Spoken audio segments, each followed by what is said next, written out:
Welcome to episode 41 of the Toadstool Boardroom for the week of April 27th, 2023. My name's Logan Plant, and I'm joined today by Chris Shriver.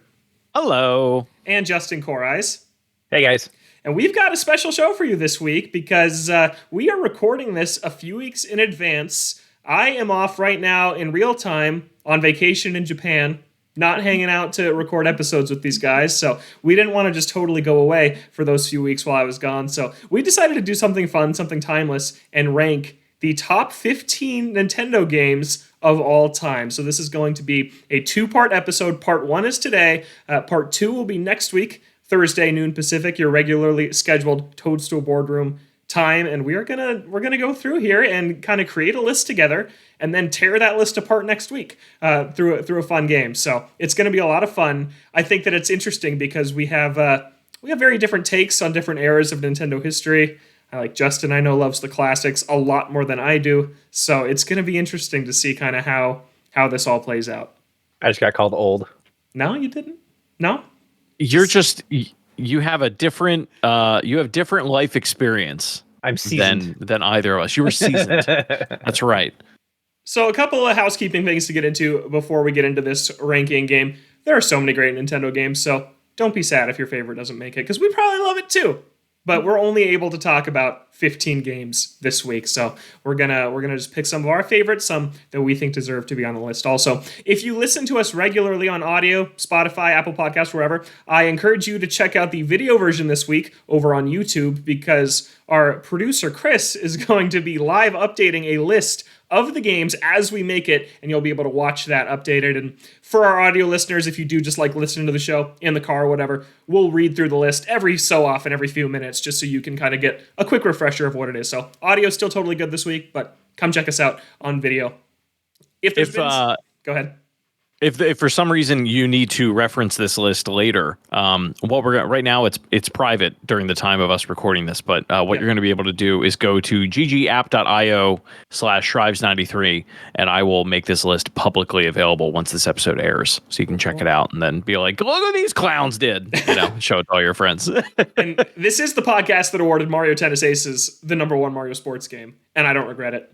It's true. Justin, I still regret it. What do you think of that, Justin? You weren't here for that. No, I think it's not a bad call. I think the Aces series is so incredibly accessible and really fun to just pick up and play.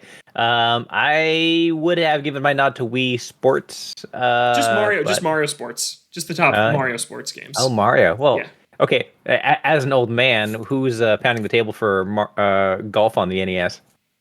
Oh, man, not me. Oh, wow. Not me. You said golf and first and then you said NES and I mean, golf is fun. Don't get me wrong. Golf in the NES is a great game, but couple more things real before we get into this thing. If there's some big Nintendo news that's breaking, we're not talking about it this week or next week. We'll be back with our first live episode as normal that you're used to on May 18th.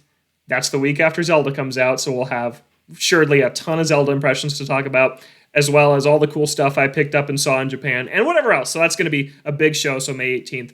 Come on back. Here's how this is going to work. So today is part 1, and this is just the selection show for part 2. We're going to do 5 rounds. That's 5 picks for the 3 of us, starting from number 1 all the way to number 15, assembling kind of our starter list of the best 15 Nintendo games of all time. There's a couple rules that we were kind of getting into before the show. These need to be games developed or published by Nintendo in all regions. So, like Mega Man X, Justin loves it. Nintendo published it in Europe alone. That's not good enough for this list. A Nintendo exclusive game that was published by a third party, not good enough for this list. These are Nintendo games through and through. If there's some edge cases, we'll talk about them as they come up on the show. Then part 2, which is coming out next Thursday, May 4th, we're going to play a new game that we're calling Toadstool Scramble to mix up the list. So I'll explain that on the second episode. We don't need to get into that here because this is just the selection show, kind of setting up for the craziness that's sure to happen in part 2. So let's get into it, guys. The Toadstool Scramble selection show. I have a random number generator pulled up in front of me. We're going to randomly generate who goes first, second, and third in each round to keep things fair. We're looking for 15 games to make up our list, and we'll pause and talk about them for a few minutes as we go. I want to hear the game you're picking and why you're picking it too. Before we start, Justin, we'll start with you. Are you picking purely based on your own interests, games that you think like are influential in their time, a mix of both? Like, what's your thought process going into this? I think that's a good question. There's a distinction in my mind between how good something is and how great it is. I think great has a lot more to do with legacy and impact, and good has to do with how functional and fun it is to play. Realistically, those are both important criteria that I am accounting for. Certainly, my personal taste will have an impact, but if it were purely which games I like the best, I would have a list of like 10 Zelda games. So I'm not going to do that. I'm going to account for a lot more than just my own personal, what I like to play the most. Okay. How about you, Chris? There are definitely it's gonna be a mixed bag. Okay. Anybody that has ever watched me go through these types of lists before, platformers, we've done something like this a few times. I try to make make decisions based on what I think are games that hold up in what is now the year 2023. Because while we can sit here and say, game X, it's so influential and it was so important for the time and everybody should play it.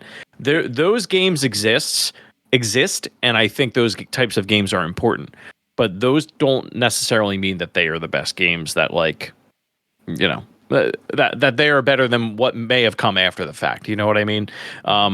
And I don't want, just because something has a legacy doesn't necessarily mean that it is a better game. And I don't want them to take the spot of what I think are improvements upon the groundwork that some of these titles have laid.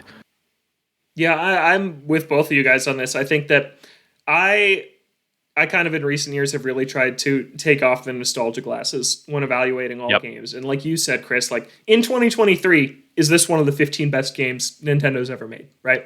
But then at the same time, I do think that in a list like this, where this isn't like, here's 15 games you should play. This is the best Nintendo games of all time. And part of best is influence and innovation at the time. So I do think that it's a really careful balance that I wrote down a list. I have 29 games in front of me on a Google Doc that I've been working on the last couple of days.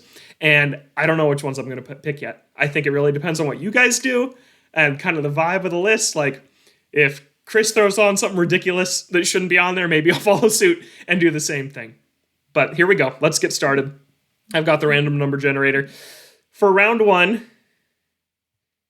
okay, Justin has the pick for the number one game, and then Chris gets 2 and I get 3. So Justin, what's the number one game? All right, so just to clarify, is this number one as in like at the top of the list, or is this like starting at the top and going down like a fantasy sports draft? Your best pick first. If I get the number one draft pick, yes, for Nintendo games, that to me is the easiest slam dunk of all time, and that's The Legend of Zelda: Breath of the Wild. I've said it before on the show. I think that if you took every video game on the planet, this is the best one. I say that as somebody who is a big Zelda fan historically, but also really appreciates what it did as a complete reimagining of it. I think it is a brilliant open world. I think that it has a deep story that it puts the impetus on you to uncover, and it's worth uncovering. And it's such a phenomenal realization of people trying to survive in an utterly broken world. I think this is the easiest pick I could possibly have on this list. Okay. Yeah. I knew this was going to be there, and this is where, already thinking ahead to the second part of this, I don't know how I feel about that being number one. Like, we'll see. But, yeah, I figured that was going to end up top here. And yeah, it absolutely deserves to be on this list. And something that I think is funny is that we're doing this just a few weeks until the sequel to this game comes out, which, who knows, maybe we'll be in this conversation after we all play and finish it. But all right. I will say I am grateful that one of you decided to choose this, because I didn't want to, because I knew one of you would. I wouldn't have. I knew Justin was going to. I wasn't planning on picking this one. Yeah. All right, Chris, number 2. So I have to, for my pick, I got to go with Mario Kart 8 Deluxe. I feel like Mario Kart 8 is one of those examples of Nintendo just really nailing not just a franchise, but like treating a franchise like a platform. And I hope it's something that we see more of as we get into the next generation of Switch. Between the quality of life improvements that they made, just from when that game originally came out to today, the amount of content that they've added, the fact that Birdo is now a playable character. Let's go. Let's go. Yeah, I mean, it's tough to imagine what else they could do to that game without making it too convoluted. Like, I was thinking about it last night. Part of me wants to say, man, it'd be great if they went like the Mod Nation Racers route, which, for those that don't know, that was like a PS3 game where you could create your own character, your own racer, your own track, things like that. Like, part of me wants that in Mario Kart, and then the other part's like there's a shine to everything that, or most things in Mario Kart 8 Deluxe. Like, the level of quality is so high that Mod Nation Racers was like something that it was a little rough around the edges, like when you played it. And I think that's why they haven't gone that route, is they want to maintain that like level of prestige in the tracks that they put out. But yeah, I think Mario Kart 8 is like pretty much a perfect game, honestly. As long as you can swallow the pill that is like rubber band mechanics, it's Right. it's pretty great. But also, You are never that far ahead of the CPU. No, you're not.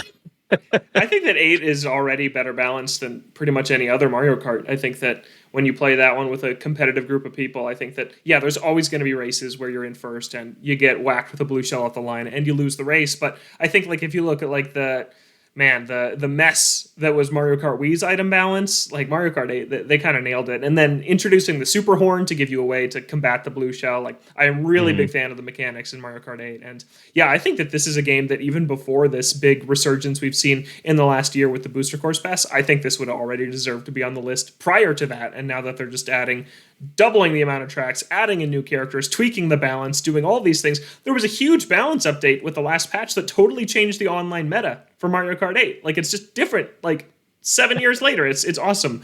So yeah, I think that's a great pick, Chris. Thank you. Also, like, you can't underrate the power of this game. I've got a friend who's visiting, and I was putting my Switch on the dock just to charge it because I took a trip recently.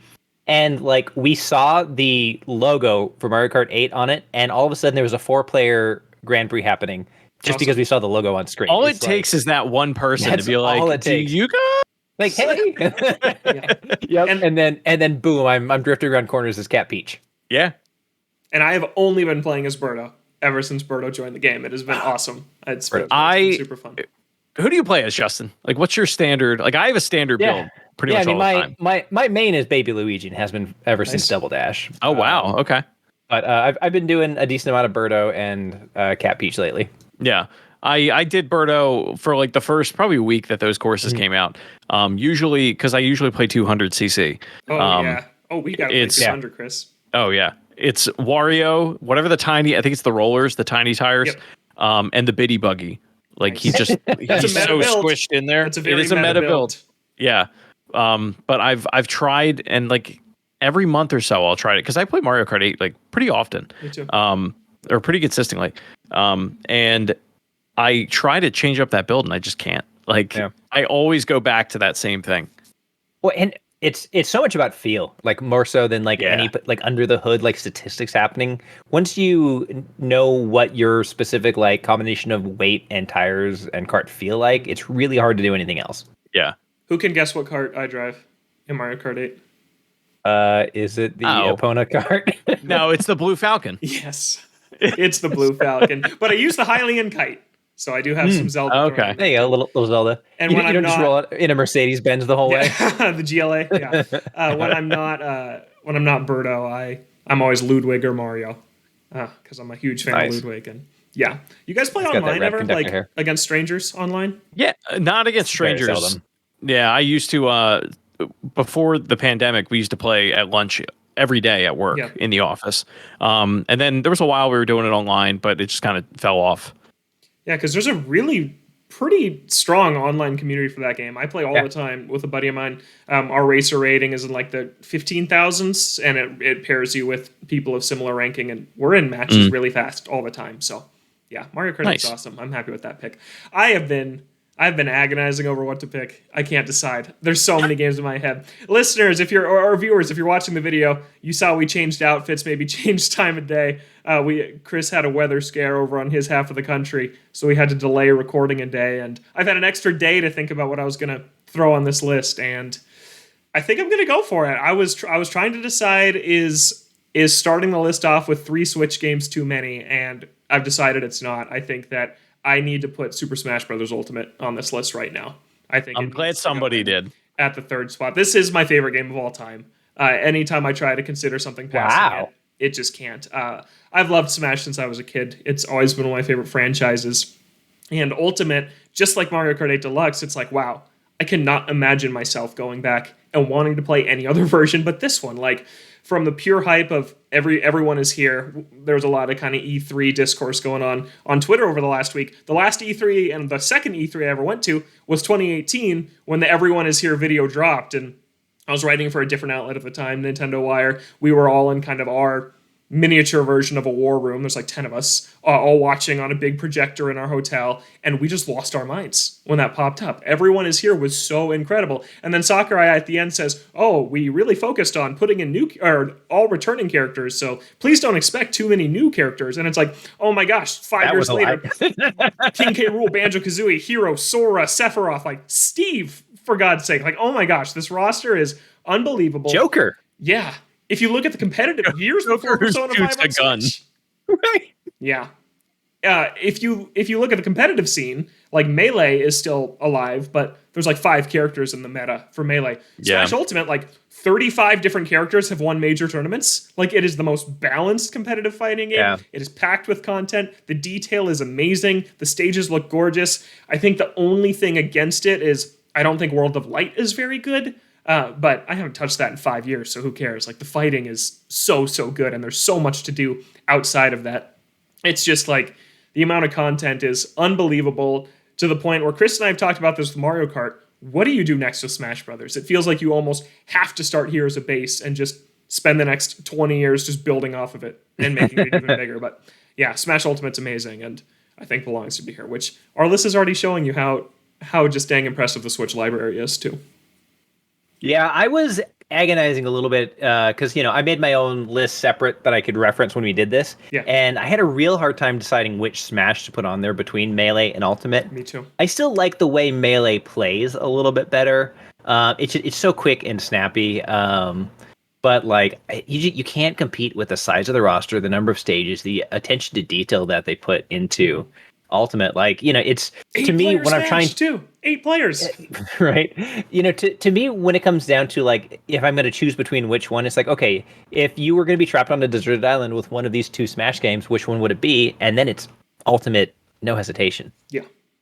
I would disagree with you there. The only reason I say that is because Melee had something that was like this sentence is going to sound a lot more sad than I intend it to sound. But like, as a kid who was the youngest in the family and like didn't have a lot of people to play with locally, like most of my fighting in Smash with CPUs, but on top of it, they had those events in Melee that you would go through, and I really miss them not having that in Ultimate. So if I were stranded on a desert island by myself, I would say that's giving me more content. That's to go with. That's not a bad point. The solo kind of tried to replicate that, though. Bro, give me Subspace Emissary. Let's roll. I would, even that. But like, I disliked World of Light that much. Yeah. But it's also like, yeah, and it's such a small blemish in what is like such a perfect game, like in every other aspect except for the online. That's probably the only other major improvement I would make to it in a netcode. Yeah, rollback netcode in like a next gen version. Mm-hmm. Happens. Yeah. Okay, so that's our top 3. We move on to the next round 2, where I regenerate the order to see who gets to throw on 4, 5, and 6. And this time around, it's going to be Chris, myself, and then Justin. So, Chris, what's our number 4 game? Number 4 is going to be Tetris. I thought someone was going to put that on. Game Boy? Game Boy Tetris? Game Boy Tetris. Okay. Why? Game Boy Tetris is probably one of the simplest yet most challenging games that anybody could pick up and play. Like it's just one of those games you can pick up and immediately understand what we're trying to do here. And high level play of it is so incredibly challenging. Part of me wants to say, like, I tend to play, if I ever dip back into like a classic Tetris, I tend to lean into the NES release. I just like the color palettes, honestly. Mm-hmm. And not that the Game Boy version doesn't support 2-player, but like it's just easier to do that on a couch with, instead of having 2 Game Boys. But no, I think Tetris overall, it's such an important game, and it represented handheld gaming so well. Like handheld gaming at a budget at that time, $89.99 for the Game Boy when it released.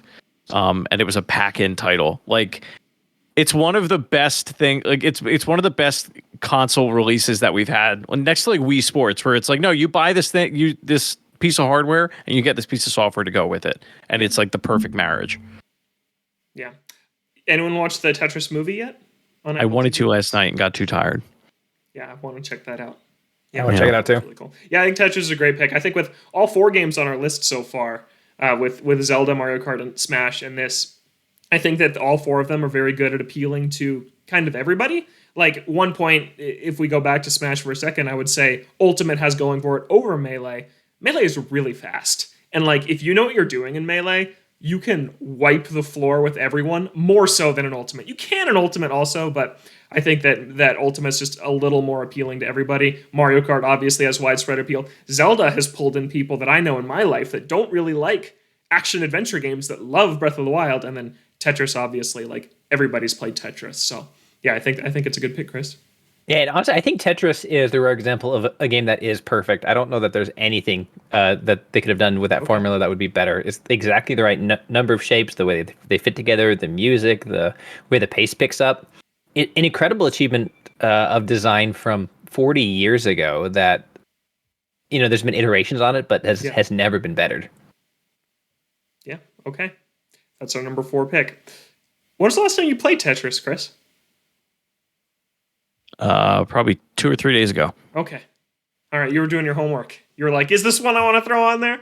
Sat down and played Tetris. No, I mean, I play it a lot. Like, yeah?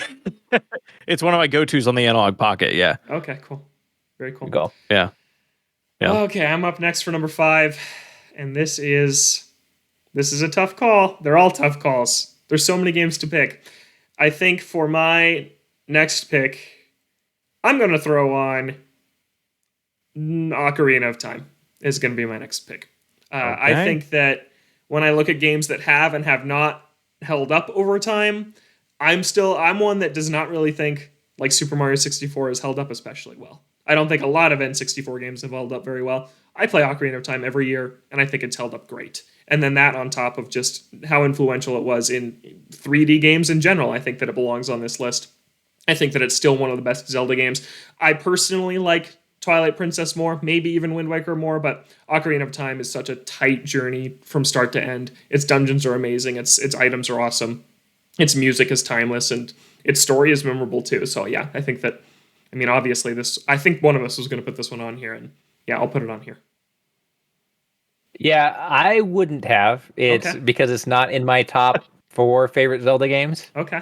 But I can't disagree with the pick. I think that it's one of the most important video games of all time. I think that transition from 2D to 3D was really experimental, and the way that it executed it so elegantly and did it in a way that made the worlds feel very realized and alive, but functional on the Nintendo 64 hardware is really important. And like the way it incorporated the Z targeting, which you still use to this day. Yeah.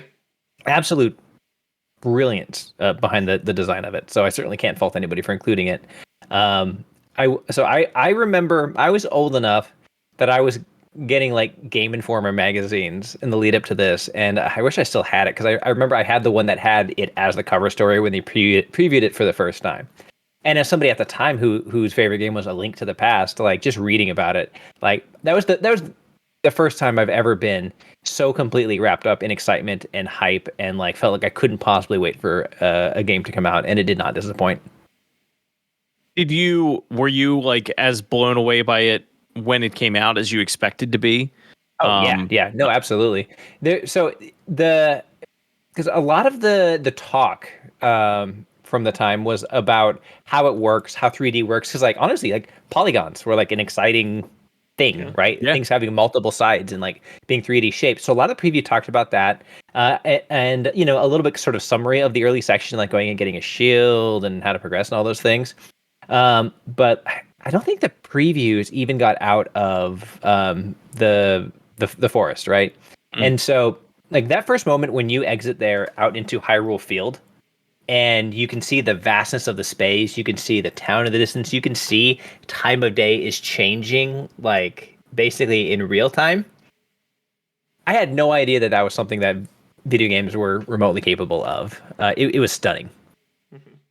I think one of the things, and I totally agree with everything that you said. I think one of the things that I tend to forget about when I think about Ocarina of Time is it's one of the first games that I played that really showed the emotion of the characters on the screen like very well. Yeah, good expressions. Yeah, like there really are. Oh, one of my drives just reconnected. There really are a lot of moments where you sense like the terror in Link's face when Zelda is on the horseback with Ganon and like rides off, or with Impa and all that.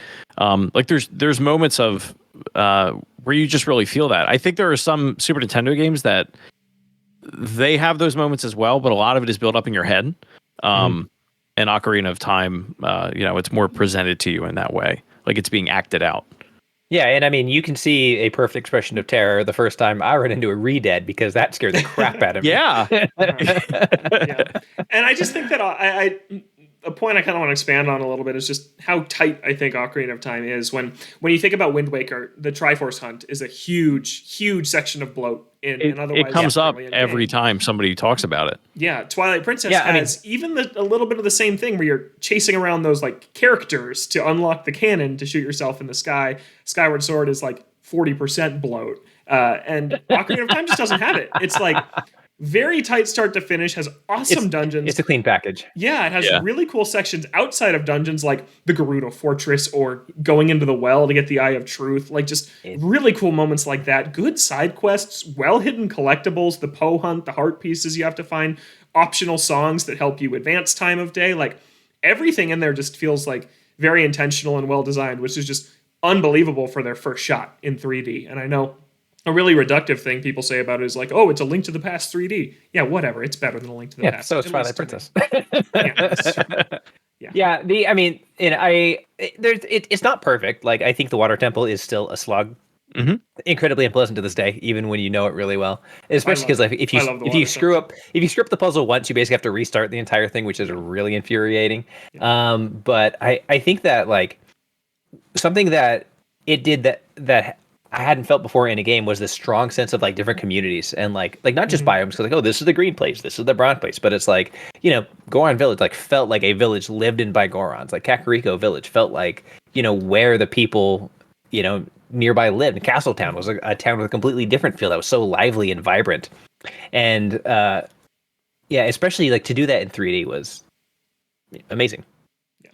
And I still think like it has some of the coolest moments in the series. Like when you walk out of the Temple of Time after you're an adult and you see what's happening in Castletown, that is just super memorable. And then when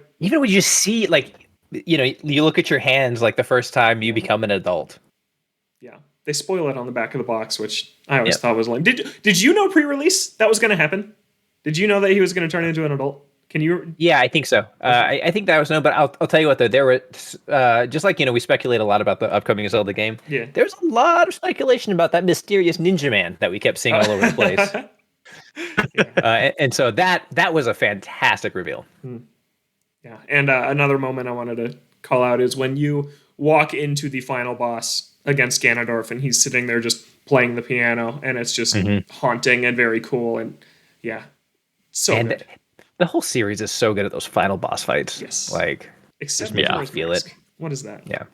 What is that? Yeah, I mean, if anything, honestly, I think as much as A Link to the Past was one of my favorites, I think that's the one thing it kind of fumbles because it's just like, all right, you jump in a hole and you fight the pig man. All right, Yeah. you win. I barely remember. Game over. Yeah. I've only played that game once, actually. That's criminal.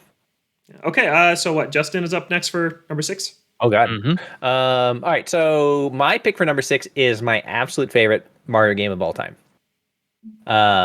This is a game that legitimately changed my ability to play video games and opened up a significantly huge world of video games to me, which is Super Mario RPG. Whoa! Whoa! Yep. Okay. So, all right.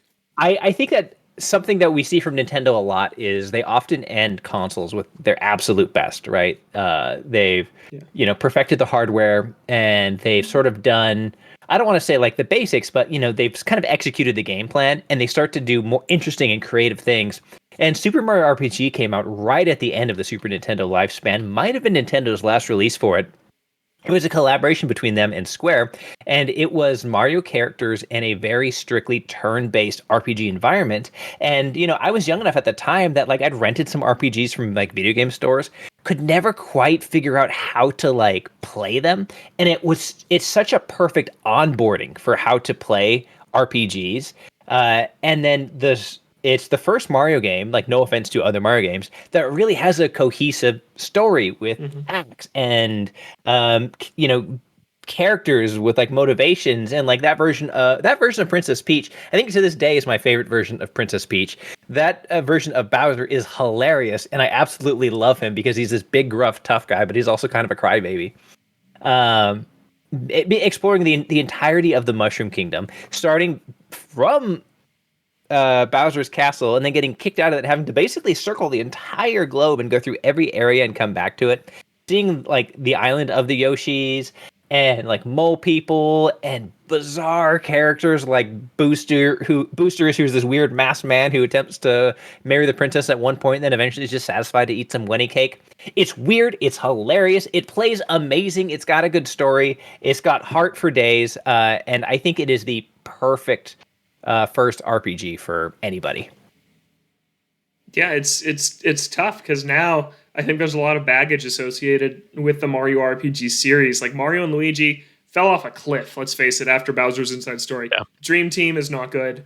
Paper Jam is really bad. I contend that, while they made more RPGs, they never made a Super Mario RPG sequel. They they did the Paper Mario series, which is largely really good. But we haven't seen a lot of these characters again, even as much as I say people, like the few of us who are big fans of the game clamoring, like, bring back Geno. And he'll show up, maybe he'll show up in a Mario Kart one day and 99% of people will be like, what is this weird wooden doll? He's got a Mii costume. I'm going to be stoked. Right. Yeah, man. God, I could go off. There's great cameos in the game. You see Link and you see Samus. You go to a mountain where when people wish upon stars where they go, and you read stars from other characters, including one from Luigi. It is so dense and full of reference, but so well put together and so much fun to play. And each of the party members plays differently with different strengths, and eventually you get a healer, which is when you learn how to use a healer in an RPG.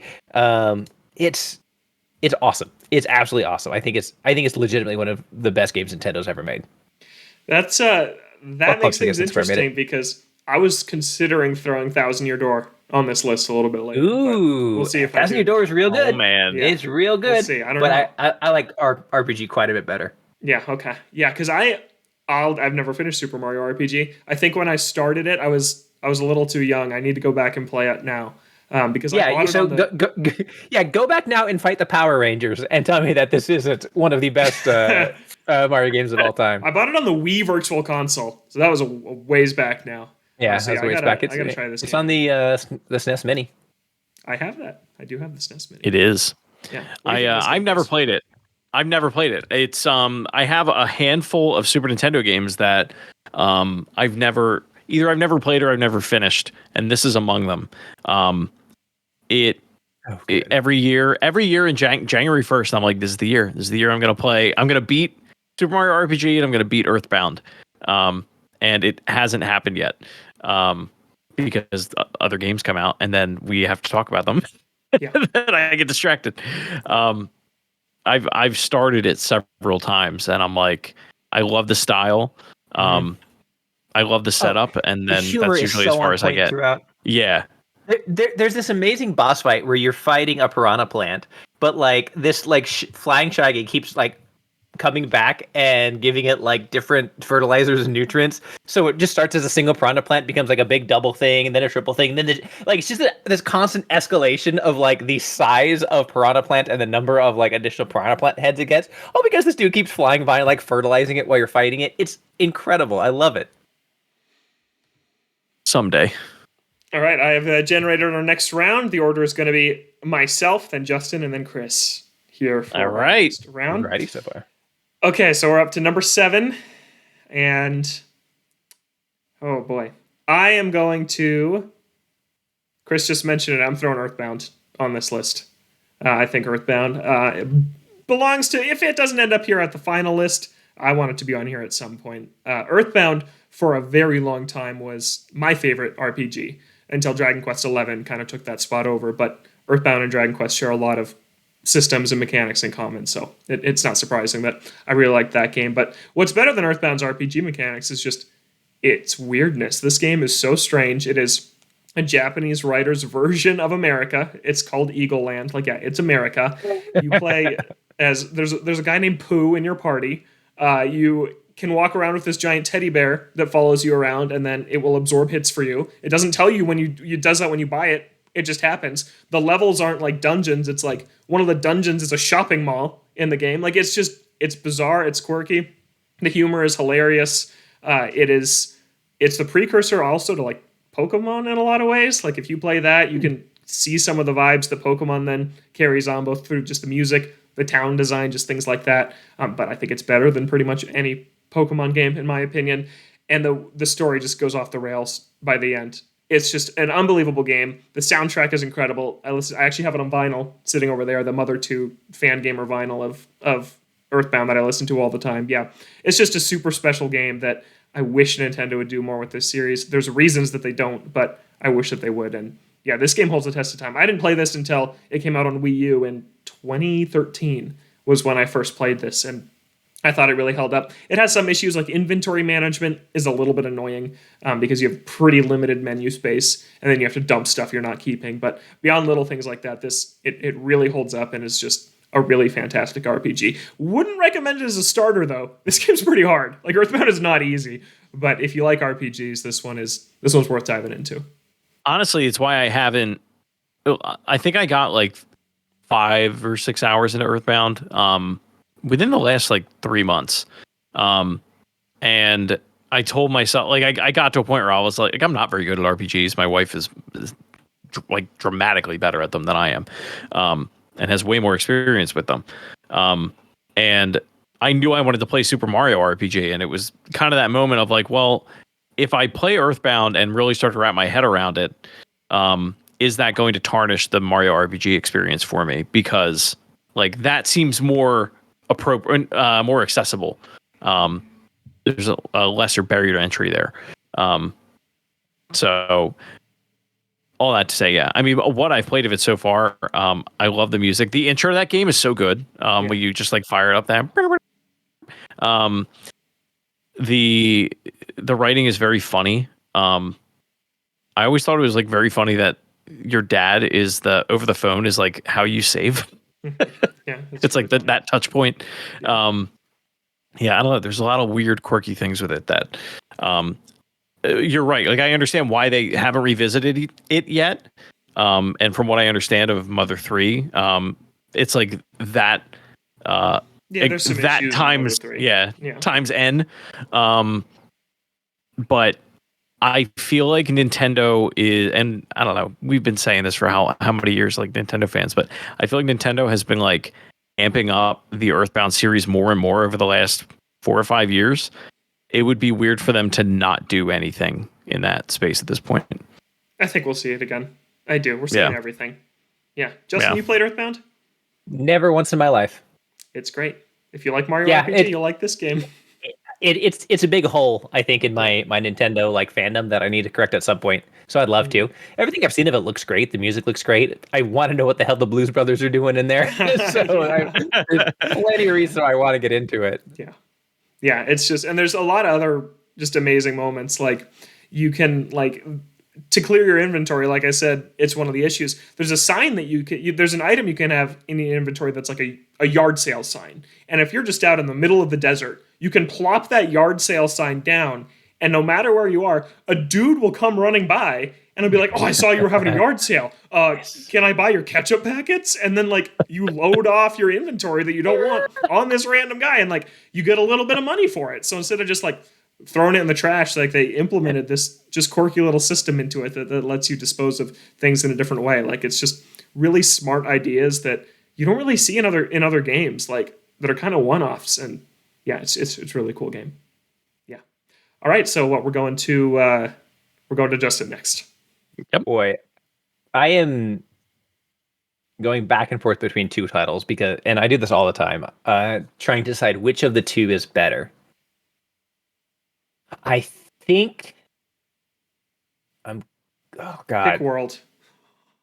I'm gonna go with World. All right. You saw right through me. You knew exactly what I was doing. So yes, I did. I think Super Mario Brothers 3 and Super Mario Brothers World are the most perfect distillation of a 2D platformer on the planet. And I frequently go back and forth between the two. I think that 3 is a little bit more pure, a little bit more smooth, and I love the progression between the worlds a little bit more.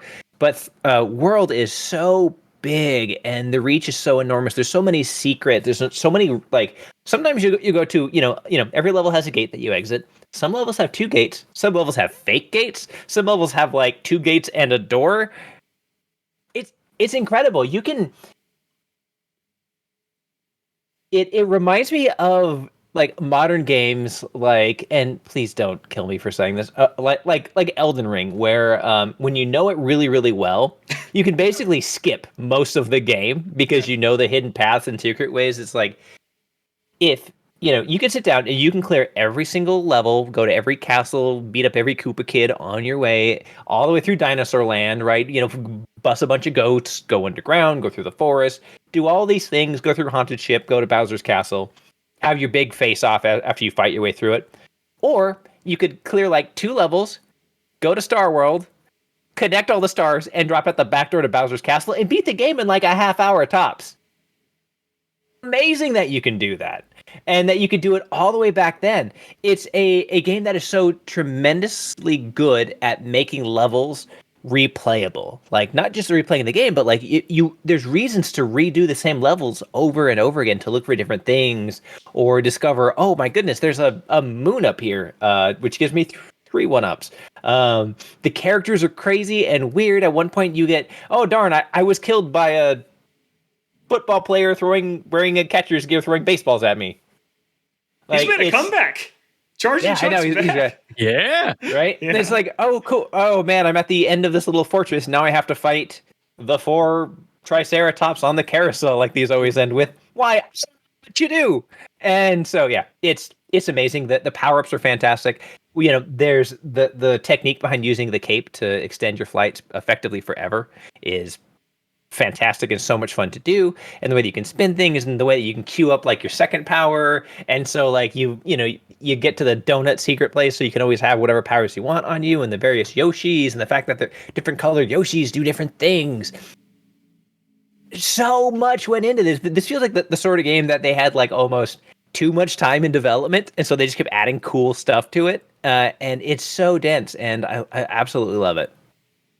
Yeah, I love the art style of Super Mario World alone. I think that is my favorite look of any 2D Mario. I just think it's gorgeous. I love how Mario himself looks. Justin and I talked about that on an episode I don't think you were on, Chris. We were talking about our favorite versions of each Nintendo character. And I just love how Mario looks in Super Mario World. It's a very different look from kind of the rest of his appearances. And yeah, the music is amazing. Yoshi is hilarious to me on that game, just how he looks and how Mario just fits perfectly so right on him.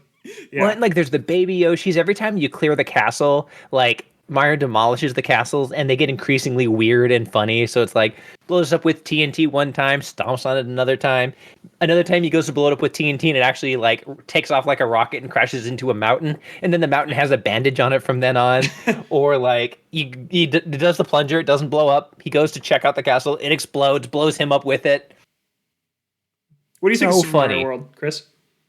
Super Mario World is probably, I mean, it's probably in my top 5. It's a game that if I can't think of anything else to play, I will just automatically default to it and play it. Yeah, the art style, it's my favorite theme. Like if I go and play Mario Maker, it's like my go-to theme. I'll look for levels that are Super Mario World themed. Yeah, like going down and getting all the levels to the Star World is such a fun challenge. It's so hard to do them all too. It really it really is. No, it's just so much of my childhood was like made up of that game. Where my brothers had the N64 and I always got the hand-me-downs, and like it was, here's Chris with his 10-inch CRT in the corner with Super Nintendo on, and like that's what I was playing. Like I remember beating Bowser for the first time. I was probably like 4 or 5. Like I don't know. And just, you know, the way that game made me feel, it's like why I am so into Mario and so into video games in general. It's like a touchstone for me. Yeah, it's incredible. I mean, and the Koopalings were gone for way too long. Like they need to be in more things in general. I feel like it feels like they are around more now, only because we've been playing Mario Kart 8 for so long. And they are in it. And they're in Smash as all costumes. But I mean, there was a while there where you didn't see them. Yeah. Yeah. And I remember really liking Iggy as a kid. He's my least favorite. Yeah. He's my 7 out of 7. He's my least favorite now. Okay. I don't know what, like when I see him in Mario Kart, I'm like, I don't know why I liked you. Yeah. Yeah. He's the crazy one. Yeah. All right, Chris, let's keep it going. Number 9. He's waiting. You know where he's going. You know. I'm just gonna do it because we all know what's coming. I'm gonna say Banjo-Kazooie. Okay, here we go. Here we go. Banjo-Kazooie. That breaks up a run of 3 consecutive Super Nintendo games. We had 3 consecutive Switch games, then Tetris and Zelda, and then 3 consecutive Super Nintendo. Yeah. Banjo-Kazooie, if you have never played it, if you're a Mario 64 fan, at least this is the lens that I see it through today. Because I remember really, really loving this game as a kid. But I really, like, it really hit me when I was older. Going back to what you said earlier about Mario 64, I feel like it's only gotten better with age. Mario 64, I have a lot of problems with the way that game controls, and I know people speedrun that game, and they're much better at it than I am. But Banjo-Kazooie took everything that Mario did, and it added abilities, it added character, it added lore, and brilliant writing. There's just such a vast diversity of characters in that game. And I really love the different ways that you go throughout the hub world, and it helps you unlock new levels. As you unlock those abilities, like that gives you access to get to like hidden areas within that hub world. Collecting all the music notes, at least in the N64 release, getting all those music notes and like trying to do it in one run without dying is a pretty tough challenge.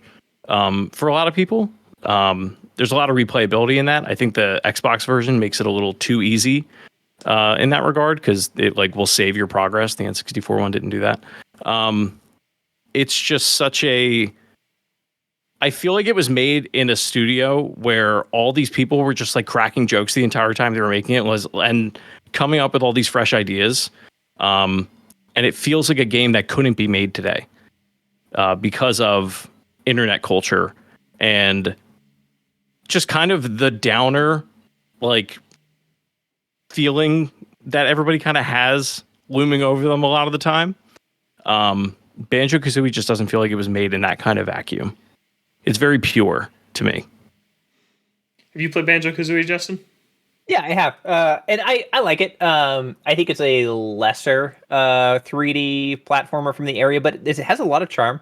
I will never not think of the sound that Kazooie makes when you're doing the little chicken leg run. They're like, yeah, and so and like it's a rare thing. Like they like the developer, they're so good at putting so much personality into things, and I think that especially for being like a brand new IP that we didn't have any like connection to, like people connected to these characters immediately, which is a testament to how well they implemented them.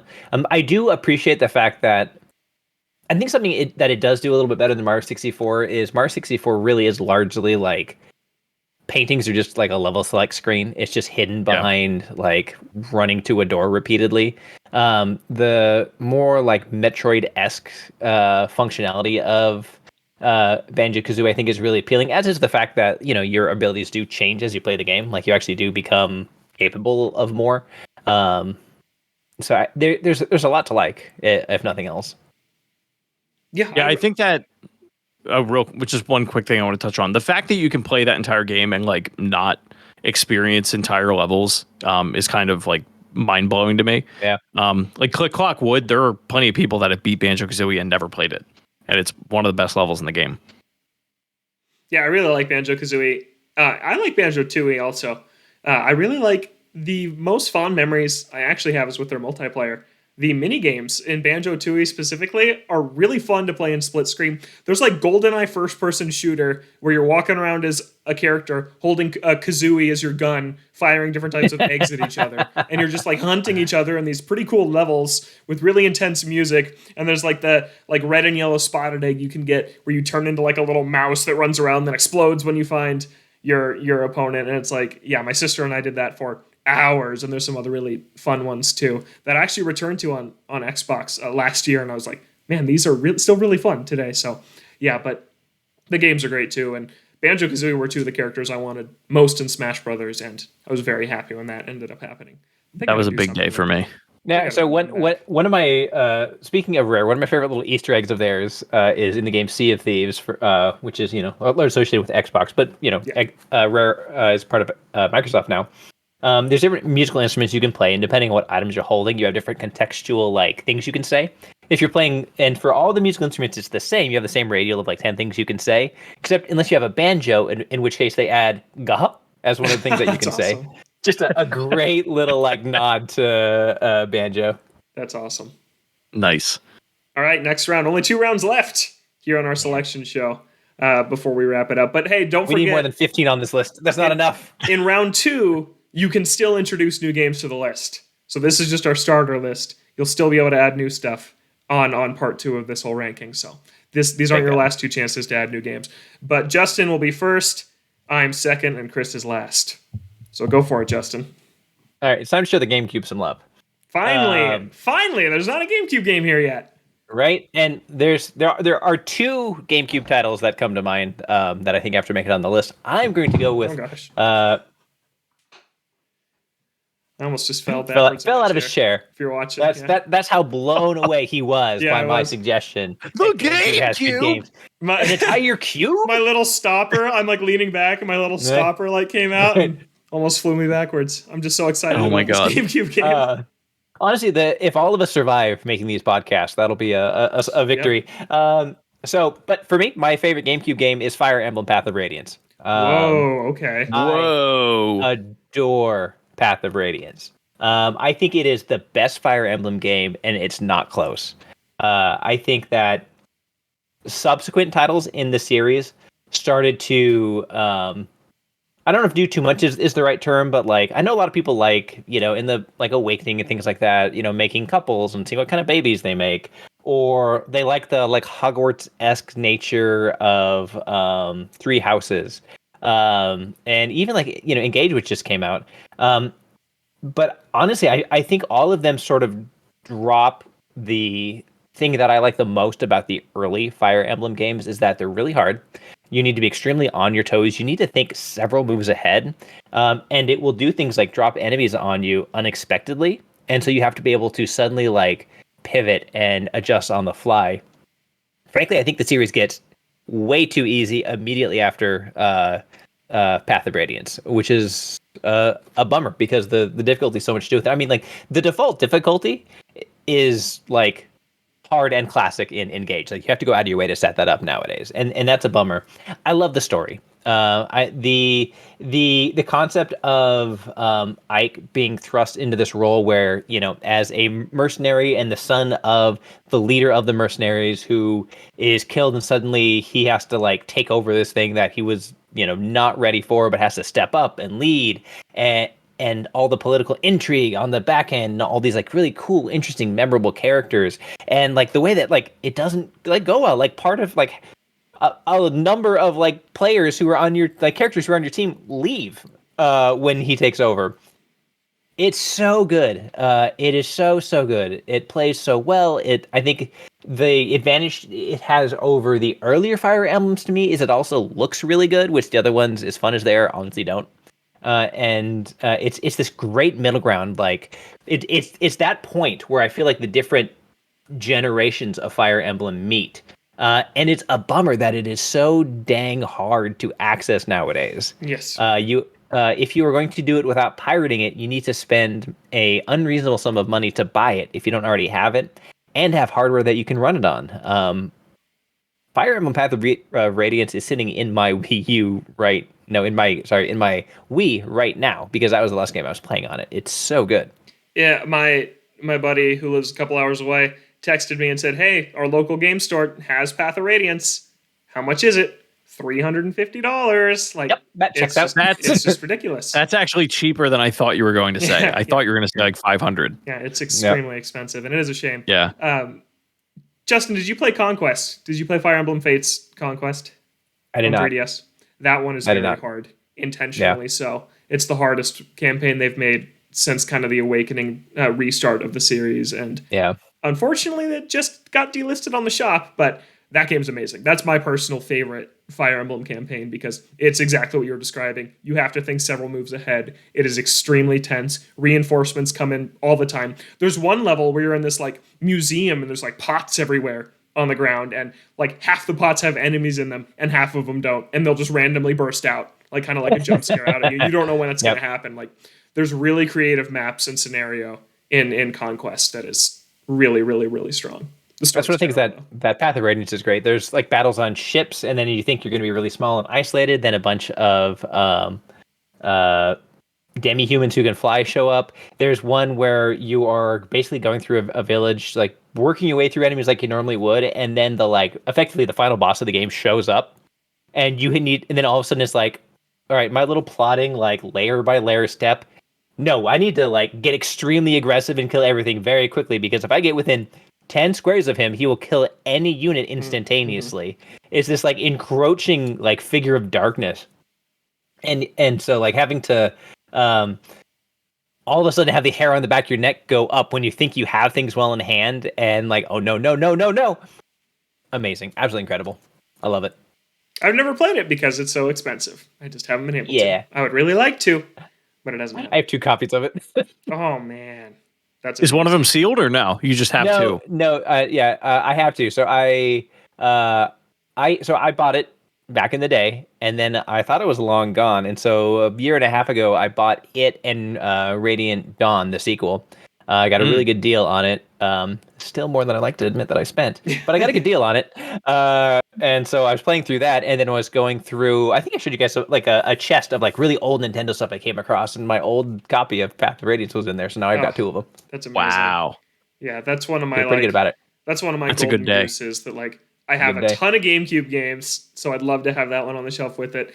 And I love Fire Emblem, and it's like, but that one's just so hard to find. Yeah, and man, I love Ike as a character. He goes through a lot. But he's pretty stoic, pretty serious. I like the version of him that we see in Engage, because he's freaking ginormous, which is kind of like it's not how you start out in Path of Radiance, but by the end of his like 2-game arc, like he's basically become the big giant beast of a man that his father was. It's so good. I'm guessing you never played this one, Chris. Fire Emblem is a blank slate for me. Yeah. The Awakening is the only one I've played. I was gonna put one on this list.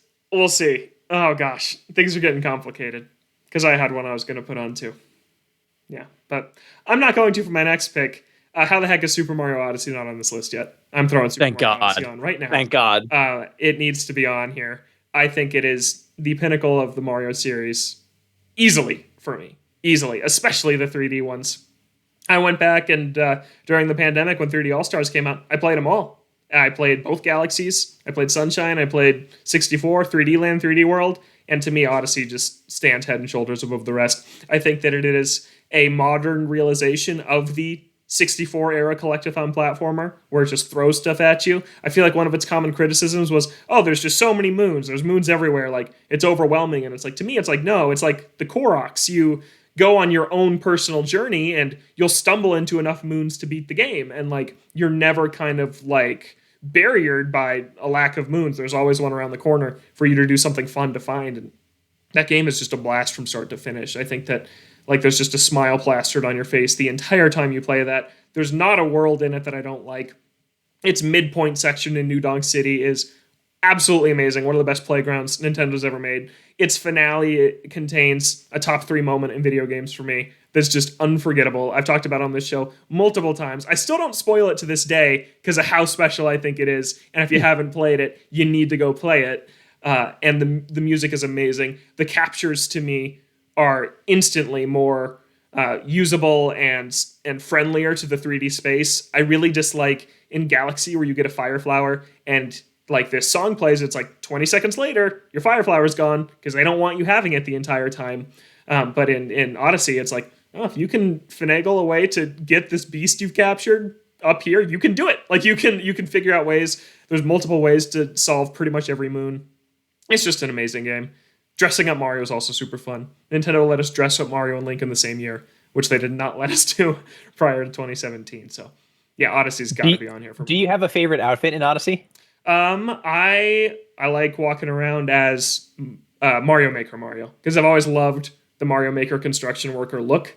So it's really fun that you can actually wear that in that game. Yeah. What about you, Justin?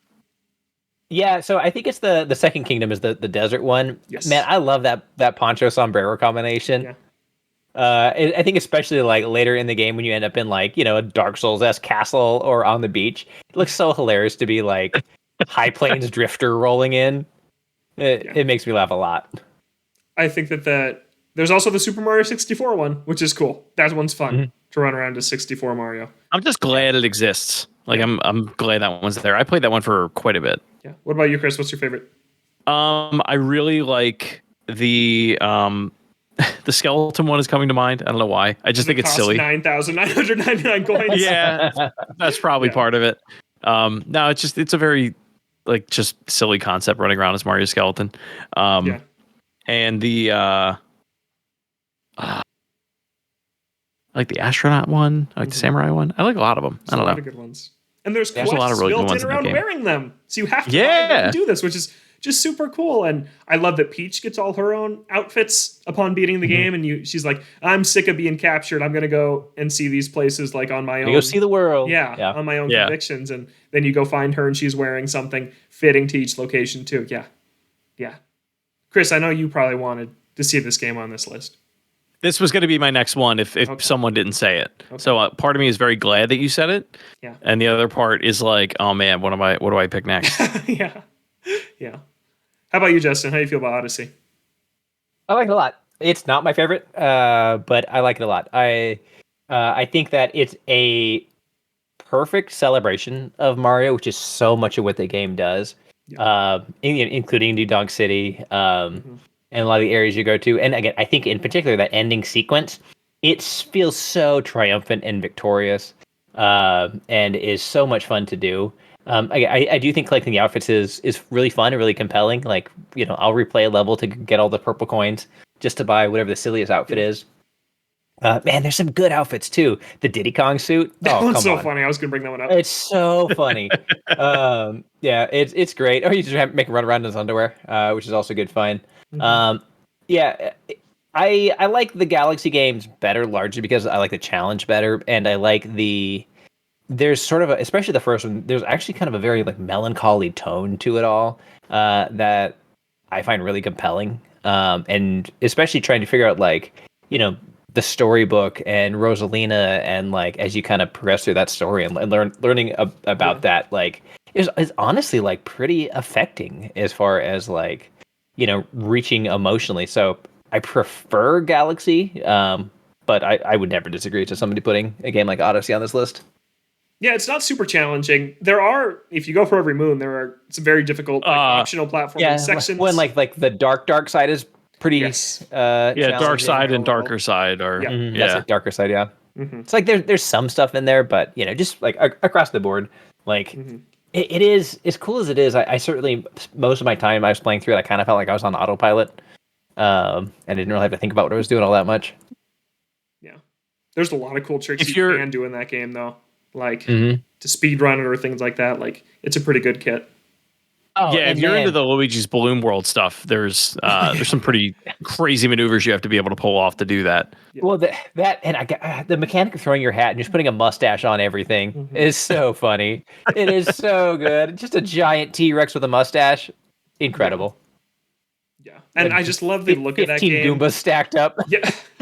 Yeah, having to find the Lady Goomba to woo her. Yeah, I just love like the different mashup of art styles in that game too. Like there is like a realistic looking dragon and then a T-Rex just romping around, and then New Donk City has like differently proportioned people to Mario, and it's just like also that T-Rex is legitimately scary. yeah, T-Rex is very cool. But I just feel like the whole game it just is a crescendo all the way up to just the amazing finish at the end. Like it just ramps up. It's not that long to beat the first time. Like it takes like 8 to 10 hours to actually just run through and beat it, but it's just so amazing. It's just an awesome ride. Yeah. And the 2D platforming sections, like 8-bit Mario on the wall. Oh my gosh. It's so funny. That is it's like, so seamless around object and things like that. Yeah. Amazing. Yeah. Okay, Chris for number 12, and then we have one more round to go. I'm between two very different games right now, and I want to pick. I may just pick both of them. This for one round. Forget it. I'll just say it. I want to say Metroid Prime Remastered, but as much fun as I had playing that game, and as nostalgic as that game was for me, I have a lot of problems with Metroid in the year 2023. Metroid Prime specifically. That being said, I think Metroid Dread deserves to be on this list. Okay. I was thinking about that. Very concerned about the lack of Metroids on this list. So, and as much, and I'm sure there are people listening to this that are going, "Oh my God, Super Metroid's such a better game."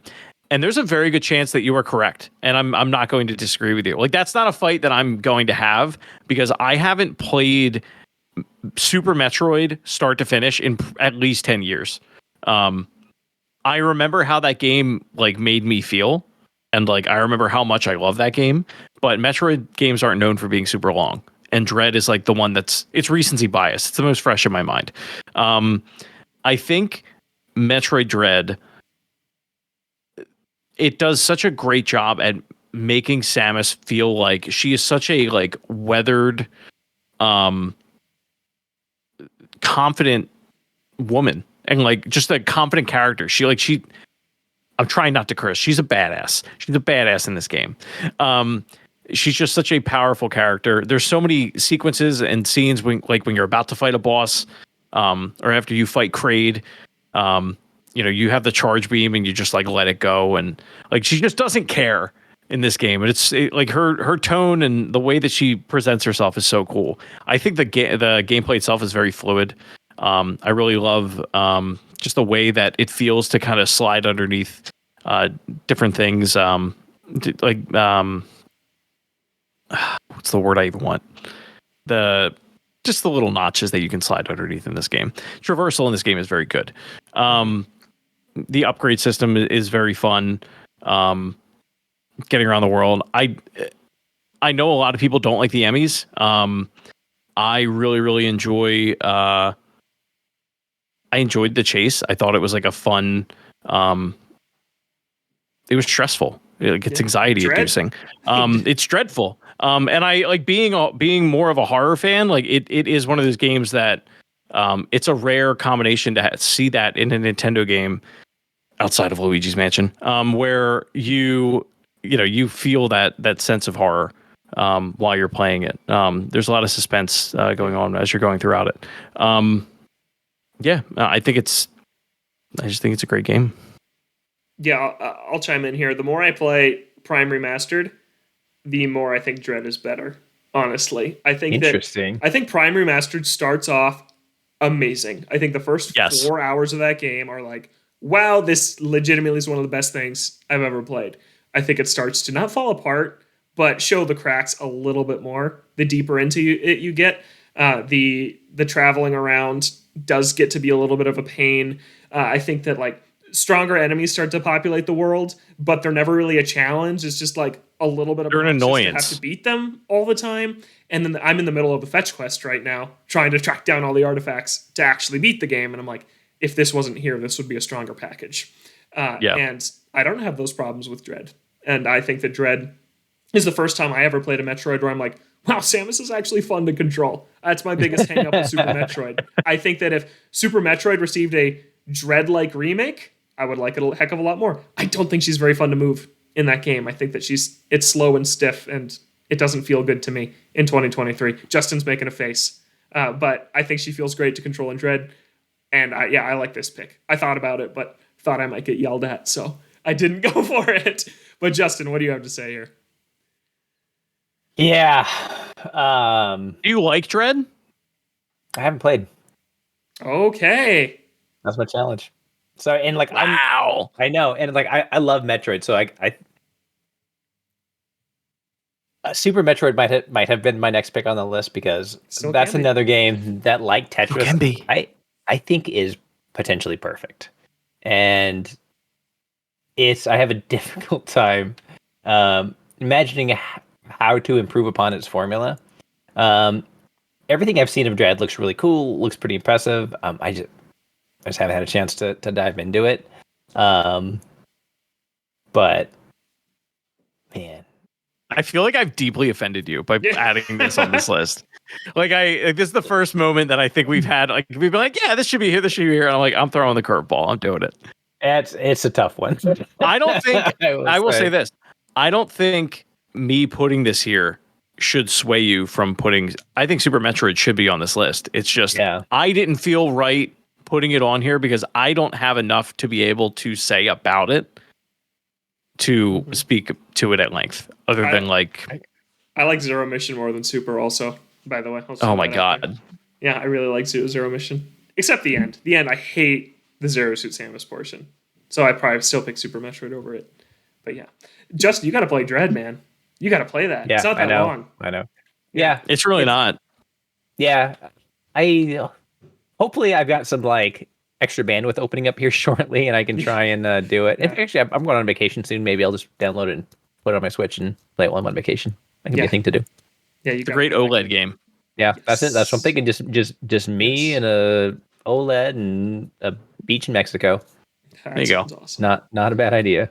All right, final round here. It's going to be Chris, Justin, and then I get to put 15 on, which is the first game at final risk. Word. Little sus. No, that's bad. The number 15 spot's bad for when we that's get true. You are the one who could actually screw up the list because you didn't write all the wrongs. All right, Chris.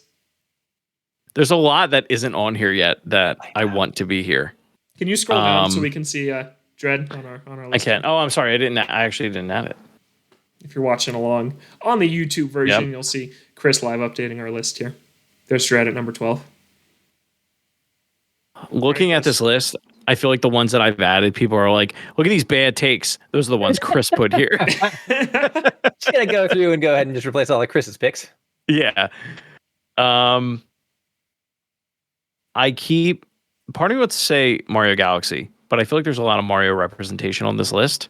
And I don't think that I don't like the fact that that game is stranded on Wii, other than the Switch version. And I think the Switch version is significantly worse than the Wii release.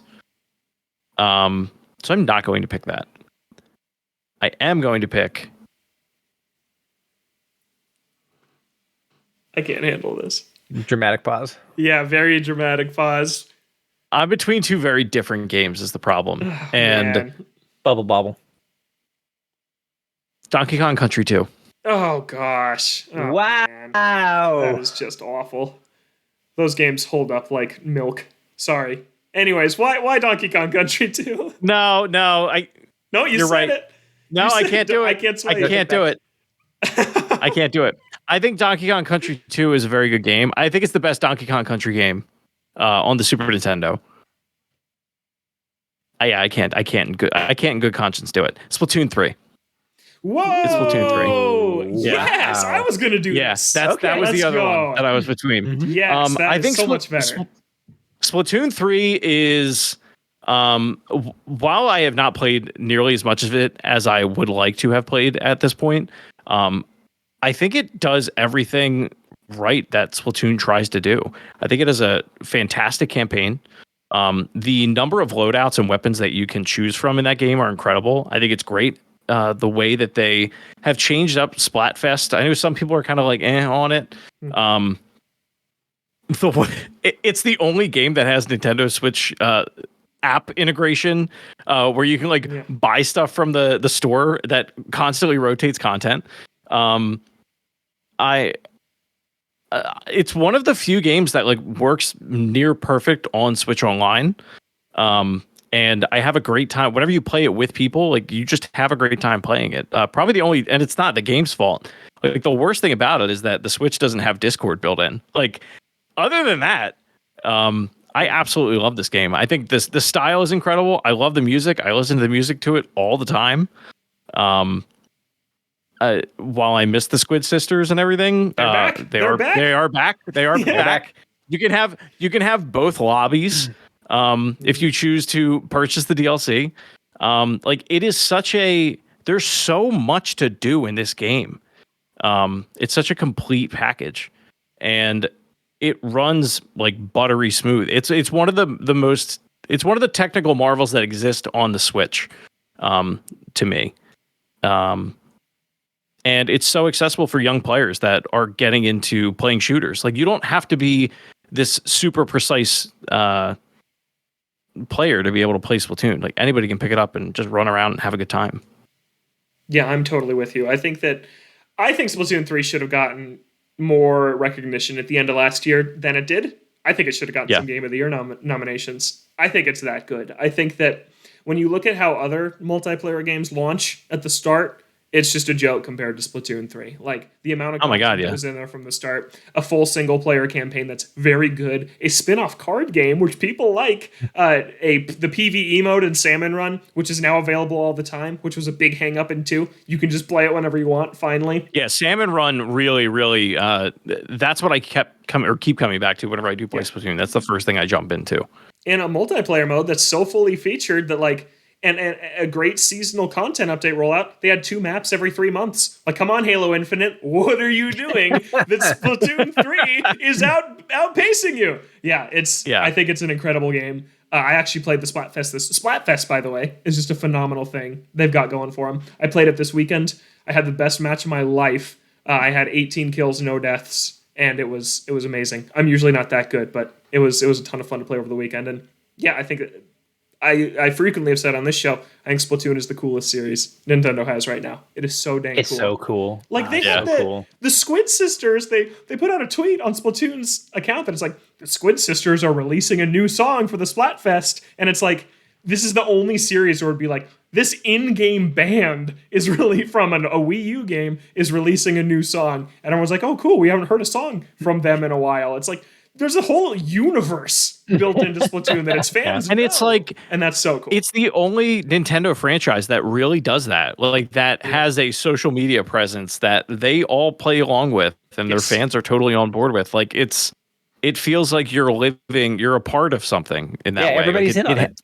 Yeah.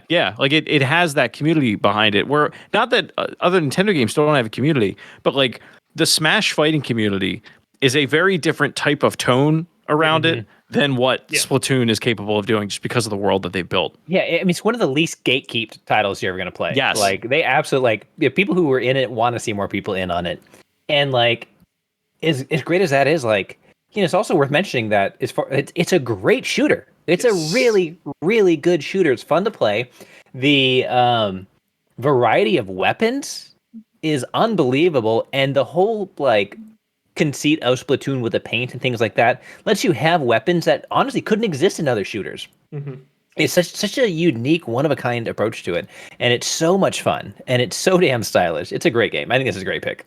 And I feel like we are taking some things for granted here with Splatoon 8 years after the first one.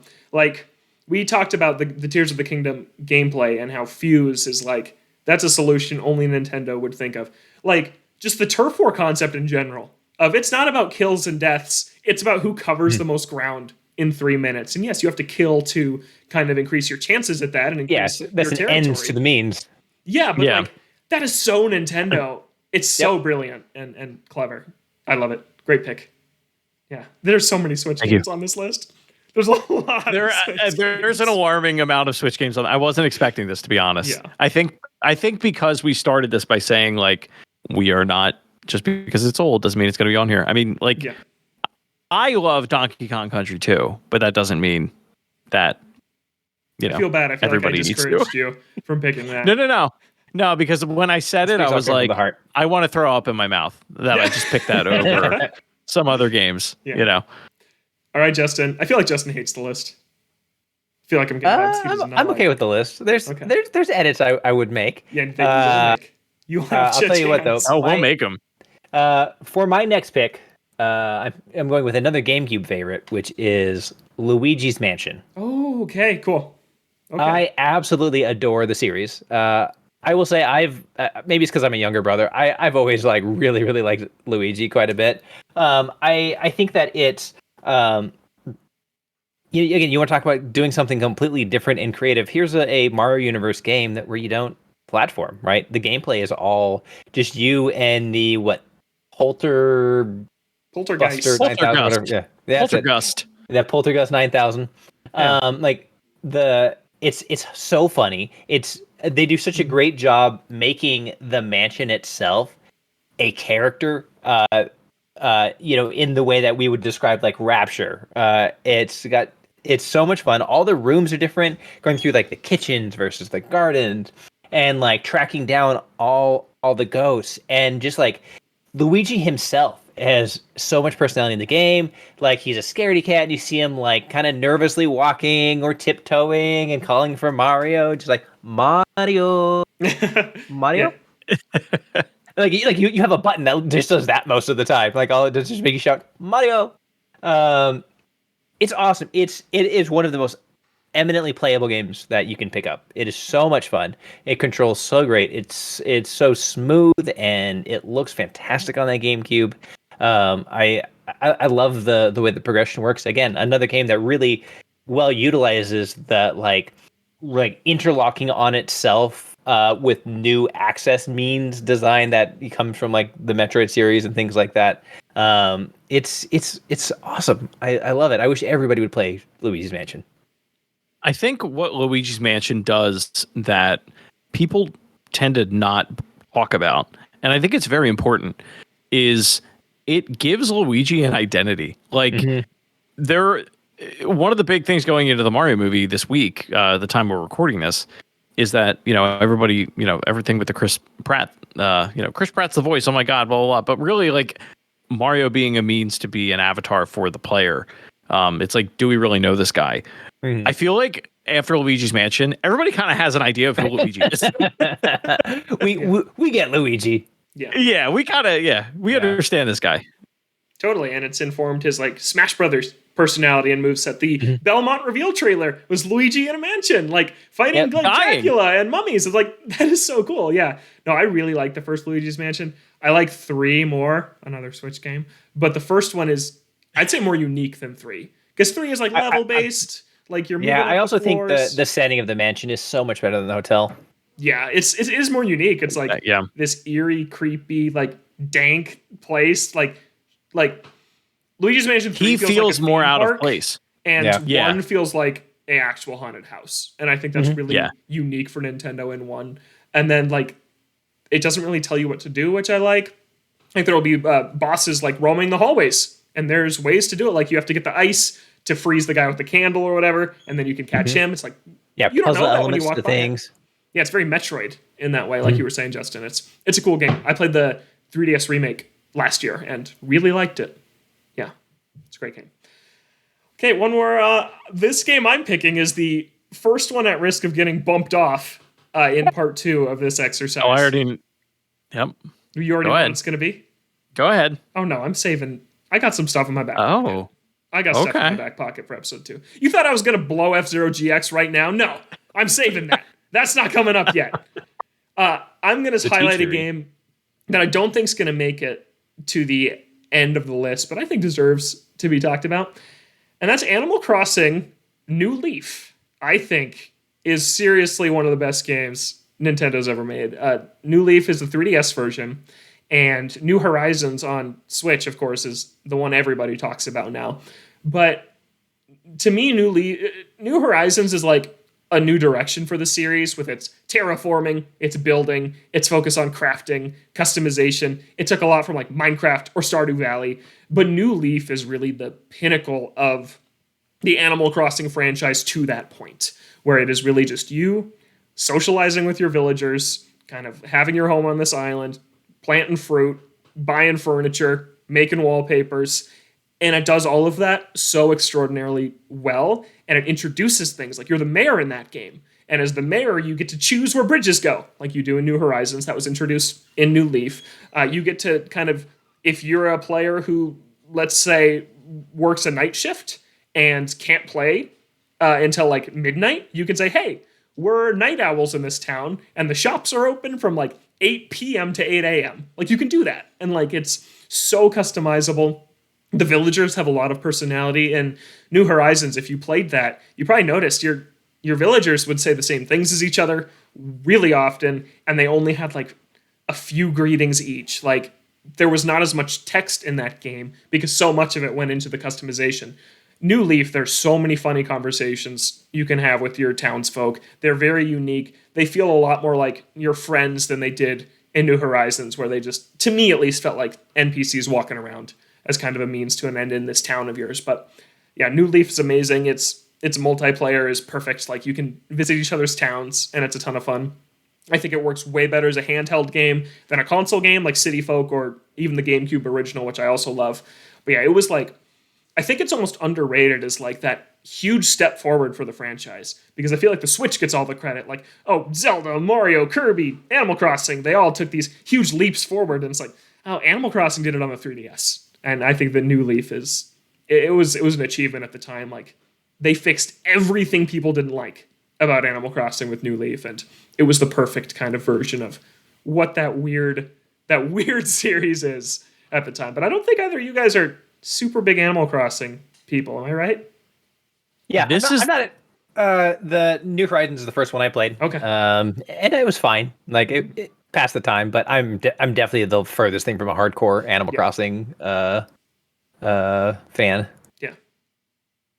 So New Horizons, like I played it at the same time everybody did. We were in lockdown, and we were all like, "Did you know this worked in this game this way?" And we were all discovering that game together, while pretending that the world wasn't ending. And New Leaf, I mean, Animal Crossing's always been that franchise where you try to explain it to somebody, and you just sound like you're describing the most unfun thing you could ever do in a video game. Yeah. And I was so addicted to New Leaf on the 3DS. Nice. Yeah. I was telling Justin before we actually hopped on, we were talking about Luigi's Mansion, and I had worked a job that had a lot of downtime when I was in college, if there were no customers. And one of the ways I would pass the time when I wasn't scrolling Reddit was playing New Leaf at the Nice. at the counter. And yeah, I mean, it was just part of my daily routine, and I think part of it had to do with the fact that the 3DS, like, it was so digestible in the 3DS. Rather than wake up and check my phone, I was waking up and grabbing my 3DS and digging for fossils that day. Seeing how my townspeople were doing. But like, you're right, like, I didn't actually consider that until you mentioned it. I spent a lot of my time talking to my townsfolk, listening to them, like adhering to their needs, and trying to like play the game that way. Whereas New Horizons, it is much more focused around like, okay, what kind of city do I want to build, or what island do I want to build? And I think that's, well, no, Zipper is why I fell off of it, because Bunny Day. But New Leaf is an incredibly special game that I look back at fondly, but I'm almost afraid to dip back into. Oh, totally. Because I was very, very into it. Animal Crossing is very much, I think, one of those of the moment type things where like you go hard the first year, like really, really hard, and then not really after that. Like once you've fallen off Animal Crossing, there is no getting back on. I have been playing the series since the beginning. Actually, Animal Crossing on GameCube was like, my parents say, oh, that's partially how you learn to read, was playing Animal Crossing back in the day. And like, I've played them all: Wild World, City Folk, New Leaf, and yeah, I love the original for the nostalgia. I love New Horizons because easily has my most playtime because of when it came out. But I think New Leaf is the best one. And yeah, the 3DS deserves a game on here too. Like, come on. Yeah. Good job. It's going to fall off though. We know it. That's our list though. Let's read it. Can you scroll to the top for me so we can read this all right now? Before we've gone in and done all of our meddling, the top 15 Nintendo games of all time list stands as The Legend of Zelda Breath of the Wild, Mario Kart 8 Deluxe, Super Smash Bros. Ultimate, Tetris, Ocarina of Time, Super Mario RPG, Earthbound, Super Mario World, Banjo-Kazooie, Fire Emblem Path of Radiance, Super Mario Odyssey, Metroid Dread, Splatoon 3, Luigi's Mansion, and Animal Crossing New Leaf.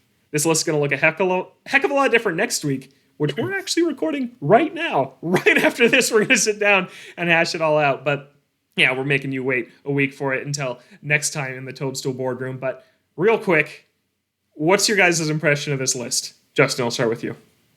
I like the variety. I think that's one of its strengths. There's a lot of different experiences to be had here. A good mix of action games, platformers, a shooter, strategy game, whatever the heck you would call an Animal Crossing game, a perfect ghost busting game. It's strong diversity on this list for sure. Chris? It's pretty crazy what ends up getting omitted when you are limited to only 15 titles. Yes. I will say that. Like, there are titles that... Yeah, if you were, going on an IGN or a GameSpot or whatever, and they made their top Nintendo games of all time list, you would expect to see like Link to the Past. There are titles you just Super Mario Brothers. You think of when you think of Super Mario Brothers, like it's not here. This is not how I expected this to shake out, but I'm very interested to see where this goes. Yeah, I like it. Like we said, if this is like games to play in 2023, I think it's very good. We are missing some of those influential hits from the past, but hey, who knows? Maybe they could come up in part 2. You'll have to wait to find out until next week in the Toadstool Boardroom, or a weekly Nintendo podcast here. Thursdays, noon Pacific, 3 p.m. Eastern. Right now, we're doing some special pre-recorded episodes for while I'm out on vacation. That's what you're listening to right now. So next week will be part 2 of this, where we each will be able to make 5 changes to this list before it's finalized. It's going to get crazy, so be sure to come on back for that. But let us know, what's your favorite Nintendo game of all time? Email us, toadstoolboardroom@gmail.com. Find us on Twitter, @ToadstoolBR. For now, you can find Justin online at KOREIS. You can find Chris at Drives93. You can find myself at Logan J. Plant. Thank you so much for listening to this first part of our top 15 Nintendo games list. We'll catch you next week for part 2.